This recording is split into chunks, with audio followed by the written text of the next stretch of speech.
Maybe it's not working so well. Not quite so. You find out the road can be a lonely place, and the Sun Sox found that out today. You know, after a 4-1 homestand to open up the season, the Sun Sox lost their first road game of the Senior League season today. The Gold Coast Suns, yeah, the team the Sox drilled twice at Terry Park last week, beat Fort Myers 7-6 this afternoon in Pompano Beach.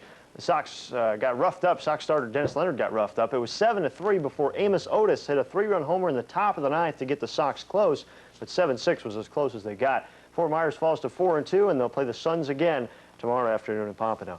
Well, Miami Dolphin defensive end Eric Kumro is used to knocking down quarterbacks, but last night he was arrested in Fort Lauderdale for allegedly decking a police officer. He now faces 2 felony counts on those charges. Police say Kumro, his sister, and another friend scuffled with police at a Lauderdale sports bar.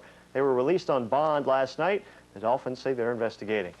Just a few hours before that, Kumro and his teammates were celebrating a big win over the Colts. Sammy Smith ran for 123 yards, the first 100-yard day for a Miami back in almost 2 years. While Smith got it done on the ground, Air Marino struck twice. Dan hit Mark Clayton with 1 touchdown and rookie Andre Brown with another as the Finns won 19-13 to stay a game behind the Bills in the AFC East. Meantime, the Bucs are in Ray Perkins' doghouse. Yesterday, Tampa Stadium looked more like the dog pound with the Browns in town. And the Browns backers that were there saw their team abuse the Buccaneers. Vinny Testaverde threw 4 interceptions. 2 of them were run back for touchdowns on back-to-back throws in the second quarter. The Browns won at 42-31, but it wasn't even that close. That is 4 straight losses for the Bucs, who fell to 3-6. Next week, they're at home against the Vikings, who lead the Bears and Packers by a game in the NFC Central. And this week's Future Star is pointing towards Olympic gold in a sport you don't hear much about these days, fencing. Our Craig Cann has the story of a young lady who's on the cutting edge of her sport. Anita Howson is pointed in a different direction than most of her friends at North Fort Myers High School. She knows she's unique, shuffling her way to the top of a sport unique to most in Southwest Florida. I don't know. It's different. Nobody else does it. So I think that's what I like. Anita's coach is also pleased with her direction. After all, fathers are supposed to be supportive. Tom Howson brought his knowledge of fencing from England and couldn't be happier helping the sport and his daughter. I enjoy coaching. I enjoy, especially with the young people, I enjoy the young kids. I enjoy coaching them, and I enjoy watching them win when they get there.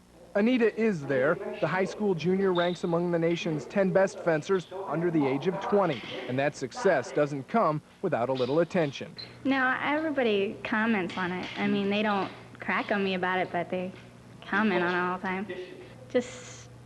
They always come up to me saying touche and stuff like that. It's just dumb stuff, I guess.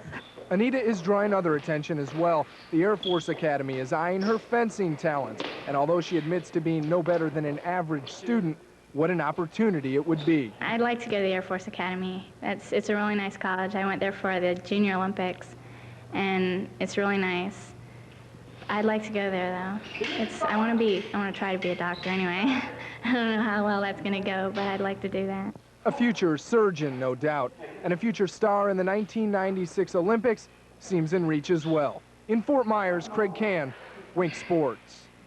There are only a few hundred people in the state of Florida that fence to begin with. There's not a lot of people do this sport because it is so physically demanding. Not a lot of people know how demanding a sport it is. I used to do it in college, and it gets you in great shape, and it is very demanding physically. That's why we don't mess with him on the set. He keeps Better not. Better not. He's right there. Thanks, Ken. We'll take you under the big top when we come back. But first, let's take a look at the closing Dow.